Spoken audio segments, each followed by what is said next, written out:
오늘 우리가 함께 열어볼 이야기는 바로 우리 삶에 대한 진단서입니다. 몸이 아닌 삶 전체를 위한 진단서죠. 그 이름은 바로 사성제. 그 중에서도 모든 이야기의 출발점인 고통에 대한 진단부터 시작하겠습니다. 혹시 이런 생각해 보신 적 없으세요? 왜 내 인생은 내 맘대로 되는 게 하나도 없을까? 정말 열심히 계획을 세웠는데 틀어지고, 기대를 걸었는데 실망만 돌아오고, 행복해지려고 발버둥 치는 것 같은데 어쩐지 계속 제자리 걸음만 하는 기분. 도대체 왜일까요? 이 보편적인 질문에 대해 약 2600년 전 한 인물이 내놓은 대답은 정말이지 충격적일 만큼 단호했습니다. 인생은 괴로운 것이다. 네, 바로 이 한 문장에서 인류의 가장 심오한 통찰 중 하나가 시작됩니다. 자, 대체 이게 무슨 뜻인지 한번 제대로 파고 들어가 보죠. 이 충격적인 선언이 바로 부처가 깨달음을 얻고 처음으로 세상에 내놓은 가르침, 사성제, 즉 네 가지 성스러운 진리 중 첫 번째인 고성제입니다.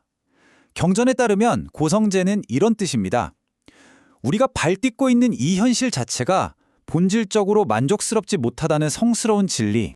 그런데 여기서 잠깐 오해하시면 안 됩니다. 이건 결코 인생은 끔찍해 같은 비관론이 아니에요.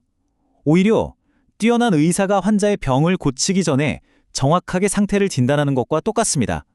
우리 삶의 상태를 있는 그대로 직시하는 것. 모든 치유는 바로 이 정확한 진단에서부터 시작된다는 겁니다. 자, 그렇다면 부처가 내린 진단서에 적힌 구체적인 증상들은 뭘까요?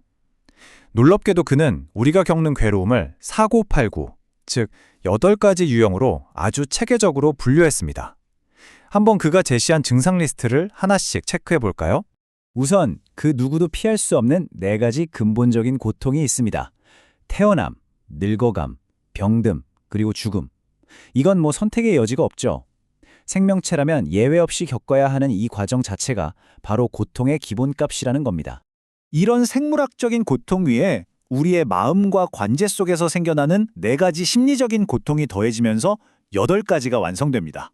첫 번째 심리적 고통은 애별리고, 이름 그대로 사랑하는 것과 이별하는 고통입니다.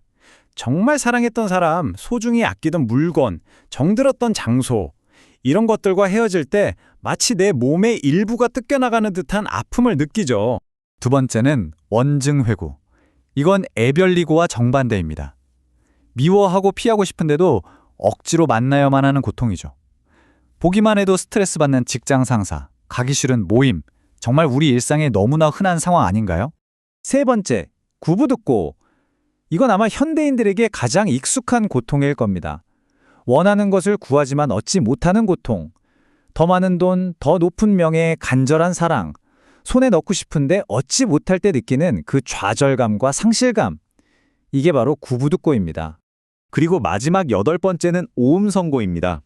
이건 사실 앞선 7가지 고통의 뿌리가 되는 가장 근원적인 고통인데요. 여기서 오음이란 나라고 부르는 존재, 즉 우리의 몸과 감정, 생각 등을 이루는 5가지 요소를 말합니다. 바로 이 나라는 존재 자체에 집착하기 때문에 존재하기 때문에 겪을 수밖에 없는 숙명적인 고통이라는 거죠.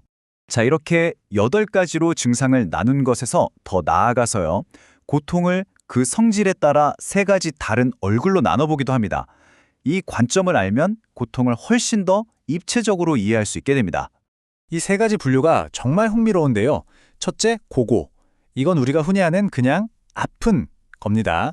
다치거나 춥거나 슬플 때 느끼는 직접적인 고통이죠. 둘째는 괴고. 이건 즐거움이 무너질 때의 고통입니다.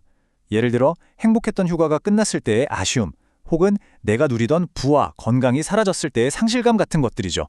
좋은 게 사라져서 괴로운 겁니다. 마지막으로 가장 미세하고 깊은 고통인 행고. 이건 모든 것이 영원하지 않고 끊임없이 변한다는 사실 그 자체에서 오는 불안감입니다. 지금 당장은 행복하더라도 이것도 언젠간 끝나겠지 하는 그 덧없음에서 오는 실존적인 고통을 말합니다. 이렇게 다양한 고통의 증상과 종류를 진단하고 나면 이제 가장 중요한 질문이 남습니다. 그래서 이 고통을 어떻게 해야 할까요? 도망쳐야 할까요? 아니면 정면으로 마주해야 할까요? 우리 대부분의 반응은 정해져 있죠. 고통이 찾아오면 일단 다른 즐거운 일로 덮어버리거나 애써 외면하거나 아니면 그냥 도망치려고 합니다. 그 고통의 무게를 감당하기가 너무 버거우니까요. 하지만 부처의 가르침은 정반대의 길을 이야기합니다. 회피는 그냥 임시 방편일 뿐 절대 근본적인 해결책이 될 수 없다고 말이죠. 대신 경전에서는 아주 인상적인 비유를 듭니다. 마치 적진을 향해 돌격하는 용맹스러운 장수처럼 고통을 정면으로 마주하라는 겁니다. 피하지 않고 당당하게 맞서야만 비로소 그 고통의 실체를 똑바로 보고 진짜 해결의 실마리를 찾을 수 있다는 거죠. 바로 이 지점에서 우리가 맨 처음 이야기했던 진단의 진짜 의미가 선명해집니다. 고통은 우리를 괴롭히기 위해 존재하는 게 아니라는 사실 말이죠. 다시 한번 질문을 던져보죠. 이 모든 이야기를 듣고 난 지금 여러분은 어떻게 생각하시나요? 고통은 그냥 없애버려야 할 나쁜 걸까요? 아니면 그 안에 뭔가 다른 의미가 숨어 있는 걸까요?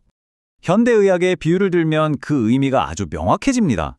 우리 몸의 통증을 한번 생각해 보세요.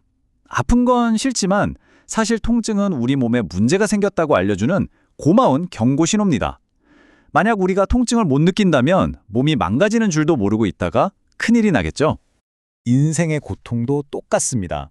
우리가 겪는 그 모든 괴로움, 불안, 상실감은 그 자체가 나쁜 것이 아니라 지금 당신의 삶에 점검과 치유가 필요합니다 라고 알려주는 가장 중요하고 절실한 첫 번째 신호인 겁니다.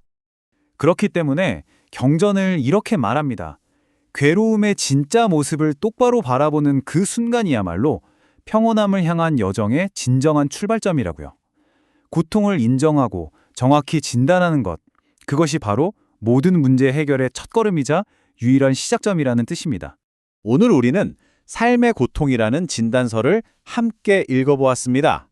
이건 절망에 대한 이야기가 아니라 치유의 시작에 대한 이야기입니다. 그럼 마지막으로 여러분 자신에게 이 질문을 던져보시길 바랍니다. 지금 당신의 삶은 당신에게 어떤 신호를 보내고 있습니까?